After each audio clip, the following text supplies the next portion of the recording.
என்னங்க ஆச்சரியமா இருக்கா? இல்ல மனுஷா, நான் மனுஷனை வெறுமனே தான் படைச்சேன். ஆனா என்னத்தெல்லாம் கண்டுபிடிச்சிருக்கா மனுஷன், நினைச்சா ரொம்ப சந்தோஷமா இருக்குப்பா. இதெல்லாம் நீங்க கொடுத்த மூளையை ஆக்கப்பூர்வமா பயன்படுத்தினால வந்த கண்டுபிடிப்புங்கய்யா.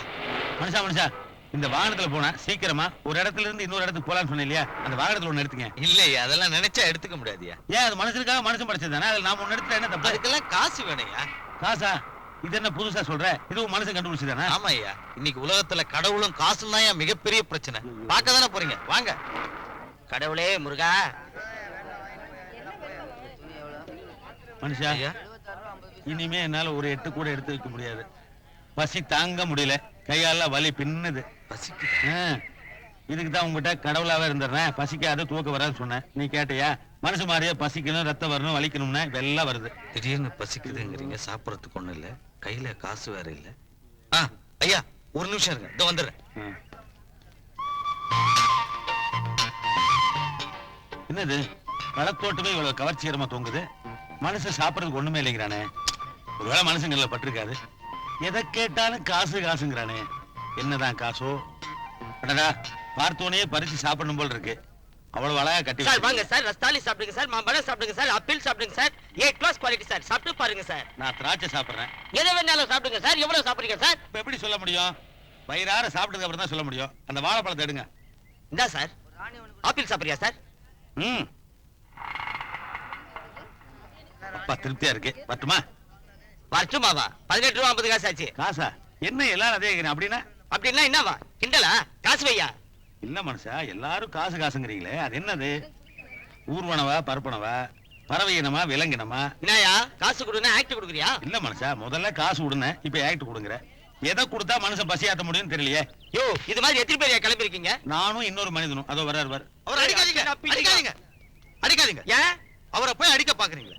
என்ன அவர் பெரிய கடவுளா? பணம் தொட்டு காசு கொடுக்காம போறா, கழுத்தா முட்டையை கொடுப்பேன். ஐயா ஏன் நீங்க சாப்பிட்டீங்க? நானா சாப்பிடல, அவரா தான் எடுத்து கொடுத்தாரு. சாப்பிட்டதுக்கு அப்புறம் காசா என்னமோ கேக்குறாரு. என்ன ஆக்ட் பண்றான் பாரியா? அண்ணே நிறுத்துங்கண்ணே, உண்மையிலேயே எங்ககிட்ட காசு இல்ல. கரெக்டா இன்னும் 18 ரூபா 50 காசு கொடுத்துட்டு போய், இல்லைன்னா சட்டையை கட்டி வச்சு போயா. ஓஹோ, சட்டையை கட்டினா காசுக்கு சரியா? கொஞ்சம் இருங்க. என்ன பிரச்சனைங்க? யார் இவரு? போலீஸ். அதை பத்தி அப்புறம் சொல்றேன். ஓஹோ, போலீஸ்னா சத்தம் போட்டு பேசணுமா? ஒண்ணுமே தெரியாத மாதிரி ஆக்ட் பண்றா சார். 18 ரூபா பணத்தை தொட்டு காசு கொடுக்காம போறான் சார். ஆமா, இவனை பார்த்தா கேடி மாதிரி தான் தெரியுது. இவனை ஸ்டேஷனுக்கு கூட்டிட்டு போய் 4 தட்டு தட்டினா எல்லாம் சரியா போயிடும். நடைய ஸ்டேஷனுக்கு. சார் 18 ரூபா 50 காசு சார். ஏயா 18 ரூபா 50 பைசா ஏமாத்துறனா நீ எவ்வளவு பெரிய கேடியா இருப்ப? சரி சரி, ஒரு 10 ரூபா விடு, உன்னை விட்டுறேன். சார் நம்புங்க சார், காசு இல்ல. சரி, உனக்கும் வேணாம் எனக்கும் வேணாம், 5 ரூபா கொடுத்துரு. சார் உண்மையாவே காசு இல்ல. இருங்க மனுஷா, இப்ப புரிஞ்சிச்சு. தடியோட வந்தாருன்னா அதான் போவாங்க. டேய், நான் கிண்டலா பண்ற? யோ, வீட்ல பொண்டாட்டி கிட்ட சண்டை போட்டு காப்பி குடிக்காம வந்துட்டேன். ஒரு 2 ரூபாவாவது குடியா? ஏன் நம்ப மாட்டேங்கிறீங்க? இப்ப ஒரு பைசா இல்ல. 2 ரூபா கூட இல்லாம எதுக்குடா உயிர் வாழறீங்க? எங்கடா போய் சாவுங்கடா. சாவுறாங்க. 2 ரூபாய் இல்லைன்னா ஒரு மனுஷன் உயிரே வாழக்கூடாதா? 2 ரூபாய்ங்கிற உயிரோட முக்கியமான விஷயமா?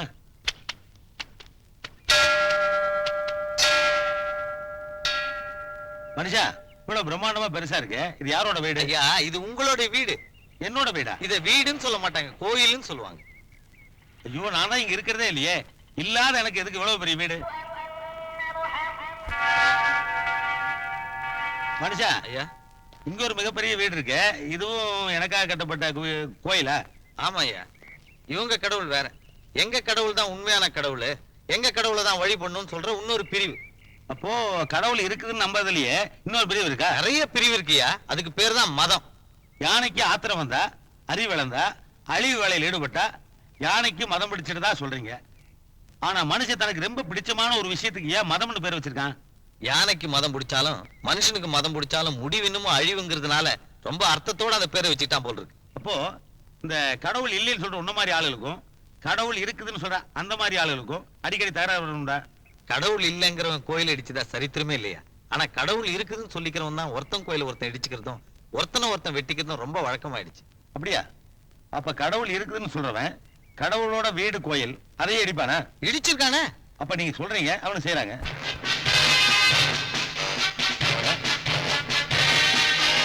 ஏன் மனுஷா இப்படி செஞ்ச? நான் வந்தது என் ஊருக்குள்ள போய் சொன்னேன். நான் கடவுளுங்கிற விஷயத்தை வெளியே சொல்லக்கூடாதுன்னு சொல்லிட்டு இப்ப நீயே போய் சொல்லியிருக்கியே. ஐயா, அது நீங்க இல்ல, ஒரு மனுஷன் தன்னை கடவுள்னு சொல்லிட்டு இருக்கான். உங்களாவன்?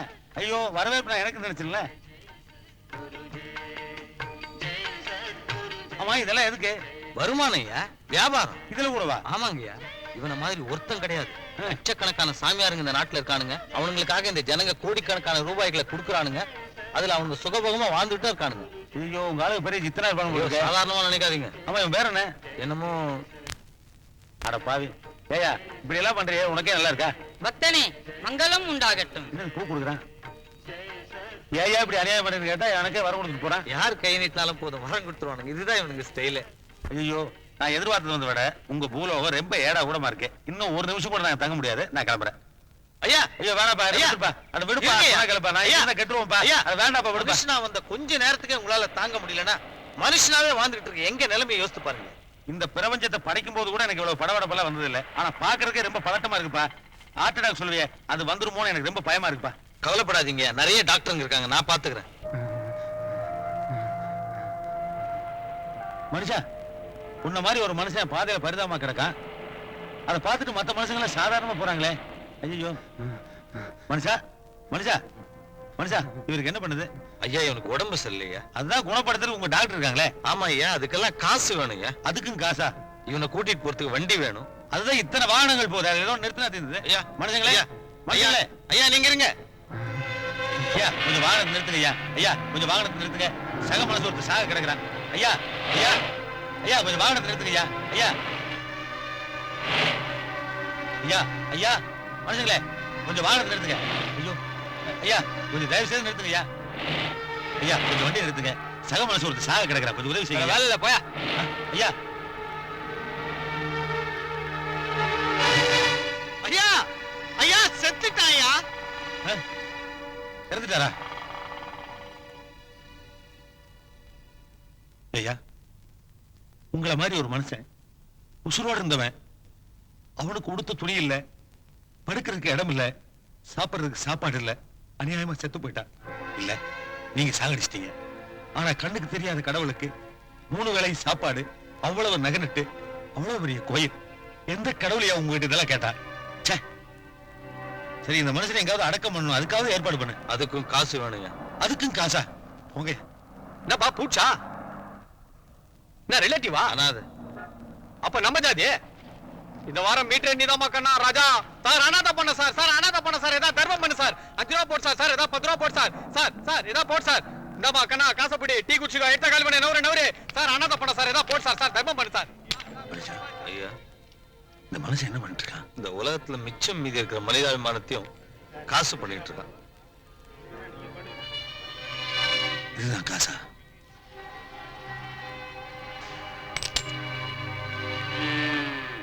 ஆனந்தமா ஆரத்துல விட்டு அந்த ஆணும் பொண்ணும் ஏன் இப்ப திடீர்னு ஓடுறாங்க? ஐயா அவங்க 2 பேரும் காதலிக்கிறாங்க. ஒரு உயிர் இன்னொரு உயிரை நேசிக்கணுங்கிறதுக்காக தானே உயிரினத்தையும் நான் உலகத்துல படைச்சேன். ஆமாய்யா. ஆனா அவங்க 2 பேரும் திருட்டுத்தனமா காதலிக்கிறாங்க. ஊர்ல யாராவது பார்த்தாங்கன்னு வச்சுங்க, 2 பேரையும் கண்ட துண்டமா வெட்டிடுவாங்க. வெட்டிடுவாங்களா? ஆமா. ஏன்? ஏன்னா அவங்க 2 பேரும் வேற வேற ஜாதி. ஆமாப்பா, அவன் ஆண் ஜாதி, அந்த பொண்ணு பெண் ஜாதி. ஆண் ஜாதி பெண் ஜாதி காதலிக்கவே முடியும். ஒரே ஜாதியை காதலிச்சா விரசமாயிருமே. அந்த ஜாதி இல்லையா, கருப்பா இருக்கிறானே இவன் தாழ்ந்த ஜாதி, சிவப்பா இருக்காளே அவ உயர்ந்த ஜாதி. இந்த 2 ஜாதிக்காரங்களும் காதலிக்கிறது சமூக குற்றம். இப்போ ஆண் ஜாதி பெண் ஜாதி தவிர உயர்ந்த ஜாதி தாழ்ந்த ஜாதின்னு வேற 2 ஜாதி இருக்கா? 2 ஜாதி இல்லையா, ஐயரு, ரெட்டியாரு, செட்டியாரு, தேவர், கவுண்டர், நாய்க்கரு, மோலியாரு, நாடாரு, கோணாரு, வன்னியரு, பல்லரு, இருளரு, வலங்கை, இடங்கை, முழங்கை. ஊர் பேரா? இல்லையா, இதெல்லாம் ஜாதி பேரு. இது மாதிரி 2000 ஜாதி இருக்கு. அதுல 2 லட்சம் பிரிவு இருக்கு. மனுஷா கிருகிருன்னு வருது. என்னய்யா திரும்பி போயிடலாம்னு நினைக்கிறீங்களா? ஐயா தாழ்த்தப்பட்டவங்க யாருன்னா உழைக்கும் வர்க்கம். இப்ப நீங்க பாக்குறீங்களே இந்த நிலம், இதையெல்லாம் உழுவாங்க, விதைப்பாங்க, அறுப்பாங்க, சுமப்பாங்க. ஆனா இவ்வளவு உழைச்சா அவங்களுக்கு ஒருவேளை உணவே பிரச்சனையா. இந்த ஆயிரக்கணக்கான ஏக்கர் நிலமும் இந்த ஊர்ல இருக்கிற 4-5 பேருக்கு தான் சொந்தம்.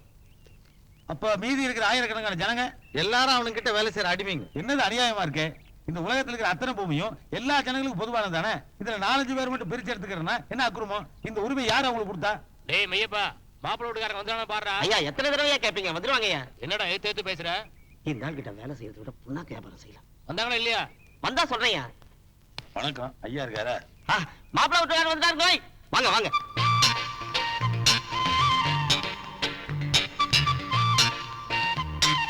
நல்ல வேலை கடவுள் மாதிரி வந்து இந்த கரடி கிட்ட இருந்து காப்பாத்தினாரு. வாங்க வாங்க. வணக்கம், வணக்கம். ராவு காலத்துக்கு முன்னாடியே வந்து சேரணும்னு நினைச்சேன். நல்ல வேளை வந்துட்டீங்க. உட்காருங்க உட்காருங்க உட்காருங்க.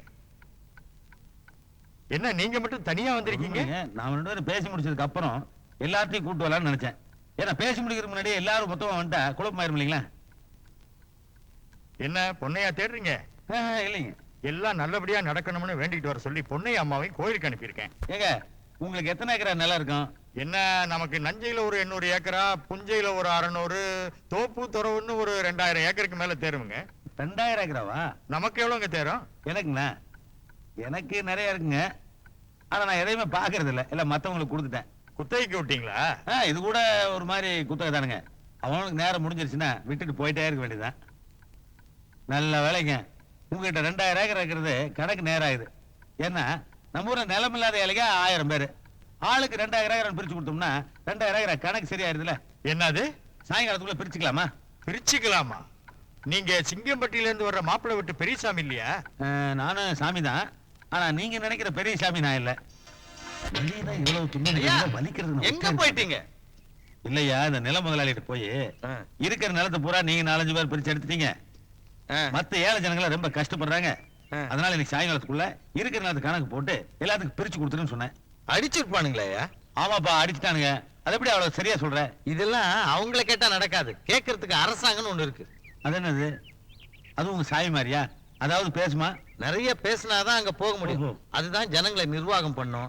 யாரு எவ்வளவு நிலம் வச்சுக்கலாம், மக்கள் எப்படி எல்லாம் வாழலான்னு சட்டம் திட்டம் போட்டு வழி நடத்தும். ஓஹோ, அது எங்க இருக்கு? அது அங்க பாருங்க, பேசிட்டு இருக்காரு பாருங்க ஒருத்தர். கையாடுறாரு. அவர் தான் இந்த பகுதியோட அரசாங்க பிரதிநிதி.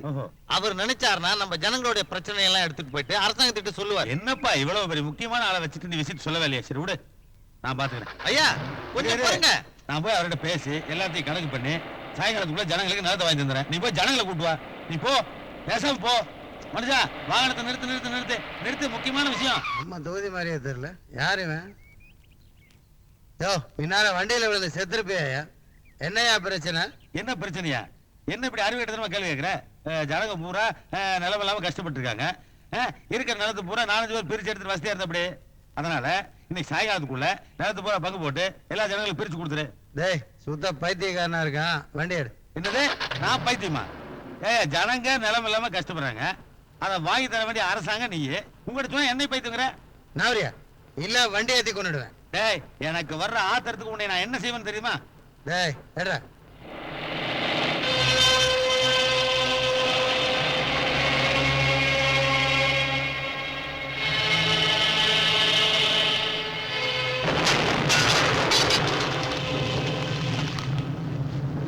என்ன இப்படி பண்ணிட்டீங்க?